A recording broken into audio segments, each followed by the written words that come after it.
Imagina que estás caminando por un sendero en los bosques cerca de Moscú. Los abedules blancos se alzan a tu alrededor como columnas de una catedral natural y el silencio de la taiga rusa lo envuelve todo. Es 1992.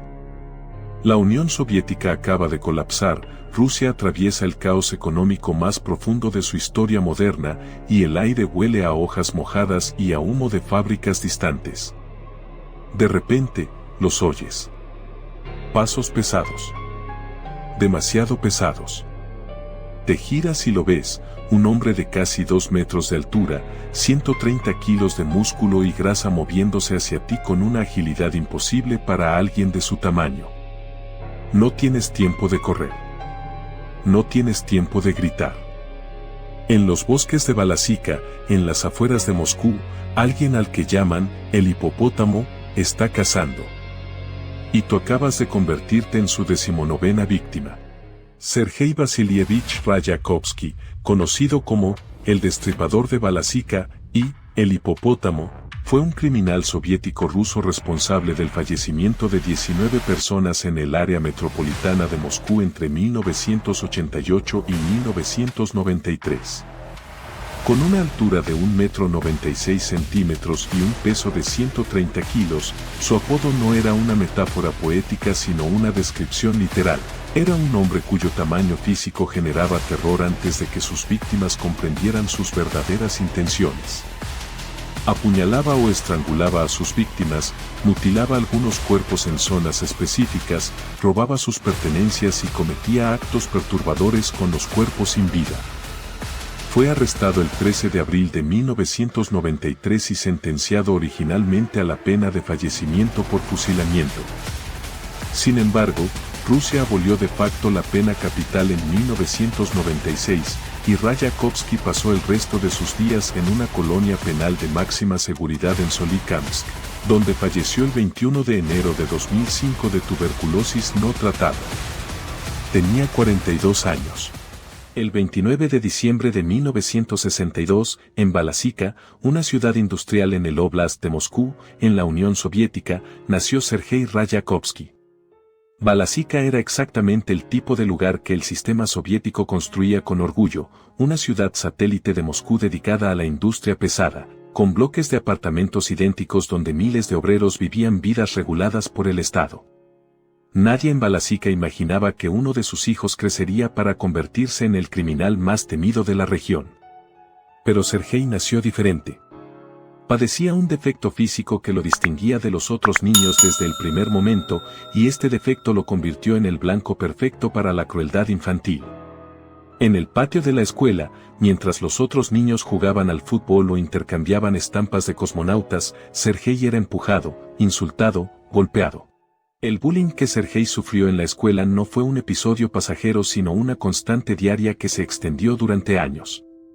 Mientras crecía, su cuerpo comenzó a desarrollarse de una manera anormal, a los 14 años ya era más alto que cualquiera de sus profesores, y a los 18 había alcanzado el tamaño de un adulto excepcionalmente grande. Pero el daño psicológico ya estaba hecho. El niño que había sido humillado se convirtió en un adolescente lleno de resentimiento, y ese adolescente se transformó en un hombre joven que cargaba dentro de sí una furia que no sabía cómo procesar. Comenzó a tener problemas con la ley desde temprana edad, acumulando antecedentes que lo llevaron a estancias en cárceles soviéticas donde aprendió las únicas lecciones que el sistema penitenciario le ofrecía, como sobrevivir entre criminales más experimentados. Para 1988, cuando Sergei tenía 25 años, la Unión Soviética estaba en sus últimas convulsiones. La perestroika de Gorbachov había abierto puertas que el Estado soviético no podía cerrar, y la sociedad rusa entraba en una era de incertidumbre que se transformaría en caos absoluto cuando la URSS colapsará en 1991. El desempleo se disparaba, la inflación devoraba los ahorros de toda una generación, las instituciones estatales se desmoronaban y la criminalidad organizada llenaba el vacío de poder. En este escenario de descomposición social, donde las viejas reglas ya no se aplicaban y las nuevas todavía no existían, Sergei Rayakovsky encontró el momento perfecto para convertirse en algo mucho peor que un delincuente común. El primer crimen llegó en 1988. Los detalles exactos se perderían en el caos burocrático de los últimos años soviéticos, pero el patrón estaba establecido desde el principio. Rayakovsky cazaba en los bosques y áreas boscosas que rodeaban Balasica y otras zonas del Oblast de Moscú. Estos bosques, que durante generaciones habían sido lugares donde las familias rusas iban a recoger setas, hacer picnics y caminar entre los abedules en los días de verano, se convirtieron en el territorio de caza de un depredador. Rayakovsky elegía a sus víctimas con un criterio aparentemente aleatorio, hombres y mujeres que tenían la mala fortuna de cruzarse en su camino en lugares donde nadie podía oírlos gritar. Las atacaba con una violencia desproporcionada incluso para los estándares de la criminalidad rusa de la época. Su tamaño físico era su arma más efectiva. Rayakovsky no era simplemente un hombre grande, era un coloso de 1,96 m que pesaba 130 kilos. Para cualquier víctima, escapar era prácticamente imposible. Sus enormes manos podían rodear un cuello con la facilidad con la que las tuyas o las mías sostendrían una taza. Su fuerza física era tal que las víctimas, incluso aquellas que intentaban resistirse, se encontraban completamente impotentes ante un agresor que las superaba en cada parámetro físico imaginable. Apuñalaba o estrangulaba, dependiendo de su estado de ánimo o de las circunstancias del encuentro. Algunas víctimas eran mutiladas. Otras eran sometidas a actos que los investigadores forenses describirían posteriormente como propios de una psicopatología sexual extrema. Lo que distinguía a Rayakovsky de muchos otros criminales era su predilección por los cementerios. Los cementerios rusos, con sus extensiones interminables de tumbas marcadas con cruces ortodoxas y fotografías esmaltadas de los fallecidos, son lugares de reflexión y duelo que las familias visitan con regularidad. Rayakovsky frecuentaba estos lugares no solo para encontrar víctimas sino porque algo en el ambiente de fallecimiento y silencio resonaba con su psicología perturbada. Atacaba a personas que visitaban las tumbas de sus seres queridos, convirtiendo lugares sagrados en escenarios de pesadilla. Esta peculiaridad de su caso añadiría una capa de profanación adicional a unos crímenes que ya rebasaban los límites de lo humanamente comprensible. Durante 5 años, las desapariciones y los descubrimientos de cuerpos en los bosques alrededor de Moscú se acumularon sin que la policía soviética y posteriormente rusa pudiera establecer un patrón claro. La militsiya, como se llamaba a la policía rusa de la época, enfrentaba una crisis institucional sin precedentes. Con la caída de la Unión Soviética, los recursos disminuían, los oficiales no recibían sus salarios durante meses y la criminalidad se disparaba a niveles inéditos. En este caos, los crímenes de Rayakovsky se mezclaban con los miles de actos violentos que la nueva Rusia capitalista generaba diariamente. Las víctimas eran encontradas, pero los recursos para investigaciones detalladas eran escasos, y la posibilidad de vincular múltiples casos como obra de un solo perpetrador requería un nivel de coordinación que el sistema no podía proporcionar. Pero los cuerpos seguían apareciendo, y para 1992 era imposible ignorar que algo terrible estaba ocurriendo en los bosques cerca de Balasica. Los investigadores que examinaban las escenas de crimen comenzaron a notar elementos comunes, víctimas con marcas similares de estrangulamiento, mutilaciones específicas, y un nivel de violencia que sugería un perpetrador con una fuerza física excepcional. Las descripciones de testigos que habían visto a un hombre extraordinariamente grande merodeando por las áreas boscosas comenzaron a acumularse. La policía moscovita, finalmente, comprendió que enfrentaba a un criminal serial, no a una serie de incidentes aislados. La cacería del hipopótamo había comenzado, pero todavía no sabían quién era ni dónde encontrarlo. La investigación tomó un giro decisivo cuando los detectives comenzaron a cruzar referencias entre los antecedentes criminales disponibles y las descripciones físicas que los testigos habían proporcionado. Un hombre de casi 2 metros y 130 kilos no era exactamente común, ni siquiera en una región tan poblada como el área metropolitana de Moscú. La búsqueda en los archivos policiales reveló a un individuo con antecedentes que coincidían, Sergei Rayakovsky, un residente de Balasica con un historial criminal previo, estancias en cárceles soviéticas y un perfil físico que coincidía con las descripciones. La policía estableció vigilancia sobre él, observando sus movimientos, esperando el momento adecuado para confirmar las sospechas y actuar.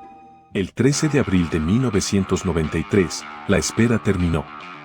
Sergei Rayakovsky fue arrestado por la policía rusa cuando los investigadores consideraron que tenían suficiente evidencia para detenerlo sin riesgo de que escapara. La operación de arresto requirió múltiples oficiales y precauciones extraordinarias debido al tamaño y la fuerza del sospechoso. Una vez en custodia, Rayakovsky fue interrogado durante días por equipos de investigadores que buscaban conectar todos los crímenes que sospechaban que había cometido. Las confesiones llegaron gradualmente, junto con detalles que confirmaron la magnitud del horror que había estado ocurriendo en los bosques de Balasica durante 5 años. 19 víctimas. 19 familias que finalmente sabrían qué había sucedido con sus seres queridos. El juicio de Sergei Rayakovsky fue uno de los casos criminales más impactantes de la Rusia post-soviética. Los detalles que emergieron durante las audiencias estremecieron a una sociedad que ya estaba acostumbrada a niveles altos de violencia debido al caos de la transición. Fue declarado culpable de los 19 crímenes y sentenciado a la pena de fallecimiento por fusilamiento, el método tradicional de ejecución en Rusia. Pero la historia tomó un giro inesperado cuando, en 1996, Rusia estableció una moratoria sobre la pena capital como condición para su ingreso al Consejo de Europa. Las sentencias de fallecimiento fueron conmutadas automáticamente a cadena perpetua. Rayakovsky, que había escapado por años de la justicia, ahora también escapaba del verdugo. Rayakovsky fue trasladado a una colonia penal de máxima seguridad en Solikamsk, en el Oblast de Perm, una de las regiones más remotas y duras de Rusia.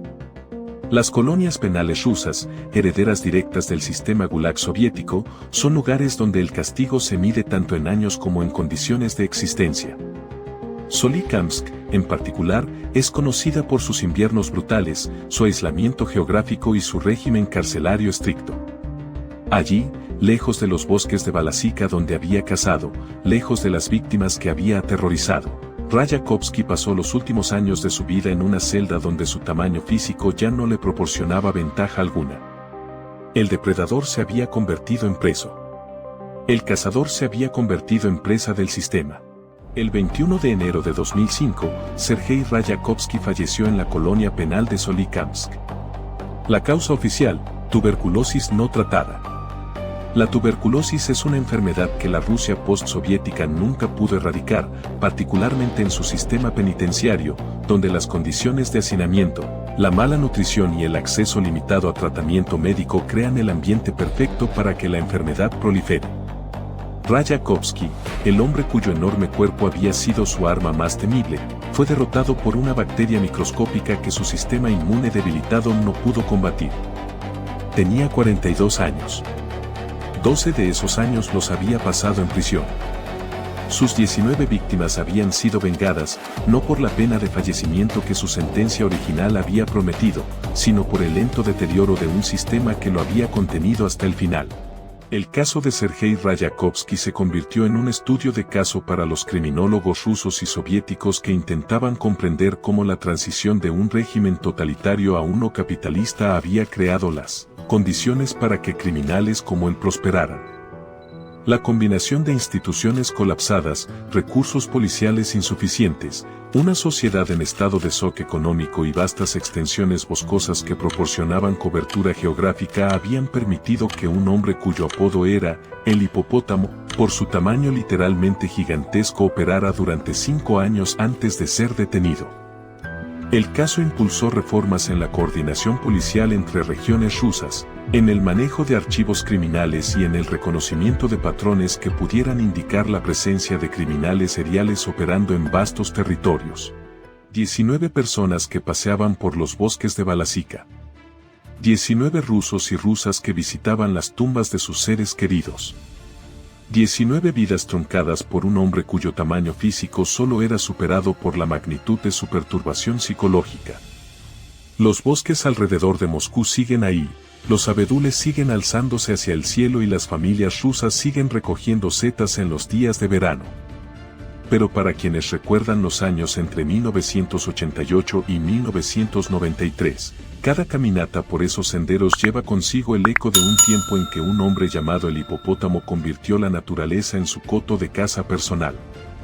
La historia de Sergei Rayakovsky es también la historia de una sociedad en transición que aprendió, demasiado tarde para sus víctimas, que el caos social no solo destruye economías y gobiernos, también libera a los monstruos que las épocas estables logran contener.